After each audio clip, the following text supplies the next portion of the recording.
name is Gyro George, and I'm here to tell you a bit about my cartoon show, The Misadventures of the Woodways. Our cartoon is based on the real lives of a family of dickheads, and every cartoon show has some truths in it to keep it real. Yeah. I do say correct rather than yes. It makes me feel special. Ian did follow through, and I did wipe his crack.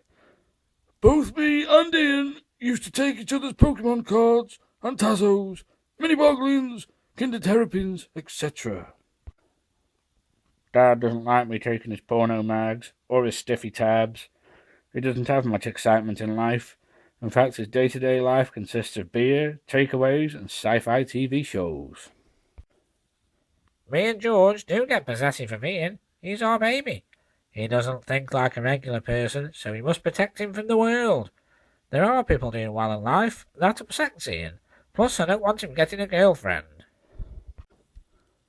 Ian is a handful, but we try to give him a good life. Where else can one live for free and stay in bed all day? I remember Dad getting angry because he wanted me to get a girlfriend, so he showed me how to hump cupboards as practice for sex I'll never have. The boy across the road has a job. He's getting married and buying a house. We despise him for this. Why should he be happy? Sue made Ian go on a priest training course, but luckily he got sacked for phoning in sick. He didn't like that he wasn't allowed fast food. I tell people I'm too depressed so I don't have to go work. I spend my time either in bed, on the shitty, or building airfix models. Ian now has 3 friends we approve of. Helen, an old virgin who still lives at home. Tommy, another sweaty virgin. And Vamp, another trainee vicar who got sacked with Ian. For years I would put the boy down across the street. He'd be going to work and I'd shout, "Hey, fatso!" It cheered me up loads, until he shouted, "Fuck off, George, you're the fattest in the street." I caught the dog eating my Donkey Kong Game Boy cart, so I punched him and threw him down the stairs. Revenge is sweet. Plus the RSPCA never found out. Our family doesn't like change. We also don't like other people doing new things either. We can't get a girl, dog. We're too scared Ian might get it prego. I do think I'm a cowboy. I'm practically a vicar after doing the course for a month. And as for the war, well, I remember it like it was yesterday. People laugh at us for being scum, but we don't care. I sometimes take George's door keys off him, and then he can't return without going out and catching us a fish. You might wonder why I dress the way I do.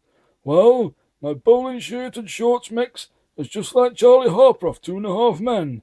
I like to think I'm as successful as Charlie, but no one else thinks so. I'm so unhappy I'll never get a girlfriend. I don't trust anyone with my Ian. They might try bum him. I've never ever turned the cooker on. I'm too important. Either I make Ian do it, or I make him order food. I usually shout upstairs, "Ian, get me curry!" But I usually want something in return, like a lift to the pub or a blowy. I cried when I had my snooze plug nicked. We spoil Ian rotten, but it's never enough. I have a few cans of cheap lager every night. It helps with my knee pain. That's my story and I'm sticking to it. I remember having my first bike riding lesson. I was 14. Quite late, really. Anyway, I was at the top of the street. I took my stabilisers off. Dad pushed me down the street, and I ended up turning and crashing into his car. I fell off the bike, I started screaming, Dad got embarrassed and threw me in the house. The neighbours found it funny, though. I love sci-fi. Things like Star Trek really happened. It's interesting when you learn about history. A lot of the time, Ian used to go to the pub with his friend across the street. I would always be awkward and say, "No, I'm not giving you a lift," despite it not actually causing any problems. One day, it backfired on me. I saw a neighbour leaving in his car, so I shouts, "Oi, bring me back some spicy tomato snaps and a pie. He told me fuck off. Dad is very jealous of my relationship with Mom. One day he grabbed me and said, "I'm the big man of the house. She loves me more." What a dick. To help with Ian's self-esteem, we've told him that everybody fancies him. So now he goes around telling people that either everybody fancies him or he's slept with them, even though no one fancies him and he's still a virgin. I usually brag that I have between 4 and 8 cans of strong lager every night. In reality, it's not overly strong. It's either Carling or cheap Aldi shit. I think that I need it for my knee pain, but in reality, I'm a dirty alky, just like Ian. I remember calling my friend a dickhead after he got me 120 stars on Mario 64. So he deleted my data, and I cried. The good thing about our family is we are scum, but we like to think that we're above everybody. We obviously aren't, because we come from a really shit estate from years ago. The estate we live on now is shit. All our family are belly-fit grabbers and alkies. There you go. In general, our family are quite sad. We're sad bastards, actually. The only holiday place we go is Leeward's, and that's Sue's fault, because she's a Bible basher. When I go driving, I put my sunglasses on so I look like something from the Blues Brothers.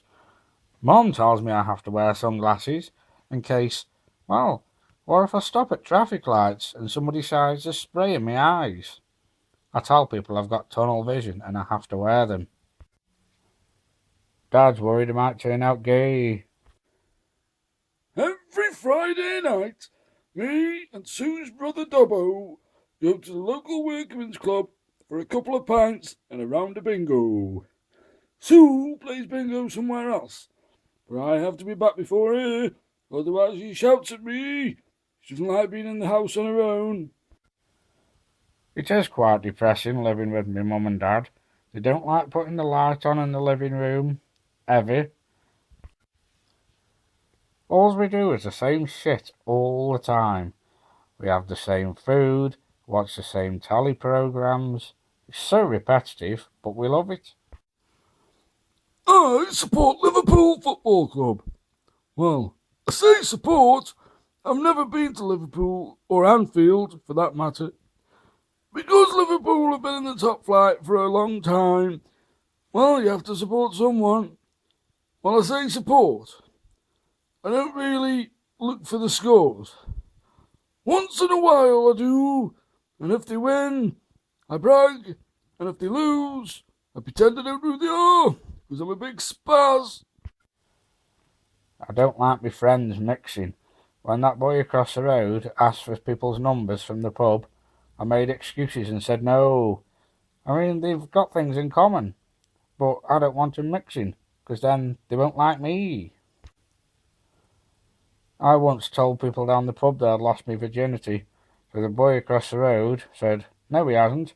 Then people started laughing at me. I felt so humiliated. I am a virgin, but I don't want people to know about it. I'm angry with society. I mean, I do think that I'm a success, but all I did, I was a cleaner at a pop bank.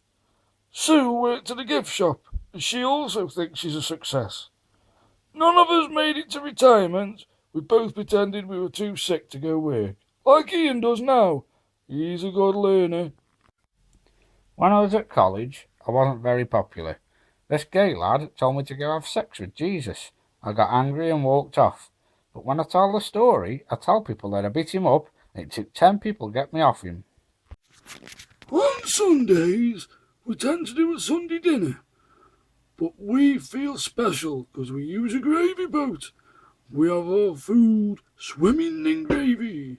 And if there's any gravy left, we tip it back in the gravy boat and we all take a swig. I hang round a lot with old men down the pub. It actually now makes me think like I'm one of them. Hence why I say I've been in the war. None of them have been in the war either. When I sing Kenny Rogers the Gambler on karaoke, I reckon Simon Cowell would love me, but I'm tone deaf. When I go to the pub, I demand a fresh glass every time. It's what I do. I'm special. I also like the pint glasses with the handle on, and I tend to shout at people when I don't get my own way. People take the piss out of Ian sometimes. For example, we don't like him really spending money, so we keep control of his bank account. I mean, once he asked if he could borrow £5 out of his own money to buy a pair of shorts. His mate laughed at him, but better to be safe than sorry. One day, Ian and that boy across the road were eating tea in Ian's bedroom. I walked in and shoved his friend on the bed and said, "I'm stronger than you." He called me a fag, so I stormed off, but I listened at the door. He said to my son Ian, he said, "Ian, I think your dad's gay." And Ian said, "How can my dad be gay if he can't get a stiffy?"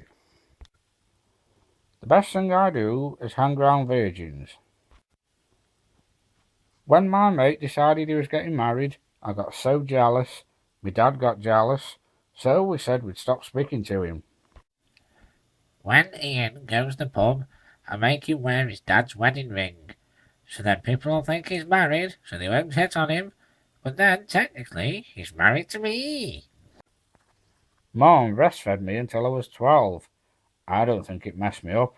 She still wipes me arse sometimes, and sometimes helps me bathe. I mean, I'm 27, nearly 28, but I don't care.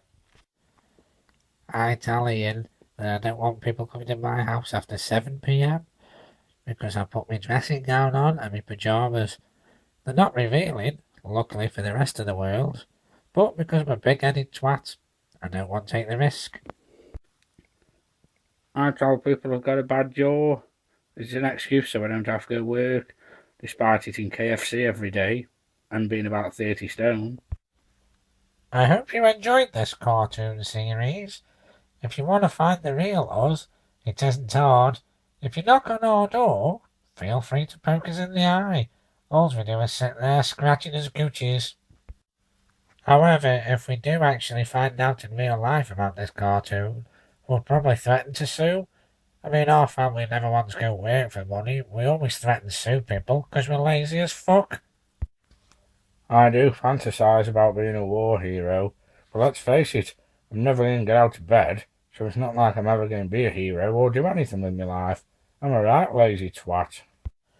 We made this documentary to clear things up. Everything we've said in this episode has actually happened in real life. In all the other episodes, there has been some truths, but there's been a bit of a lie. I mean, come on, we're thick as shit, but we've got to make it funny. Keep your eyes peeled, as there may well be a second season coming soon. Bye, homos!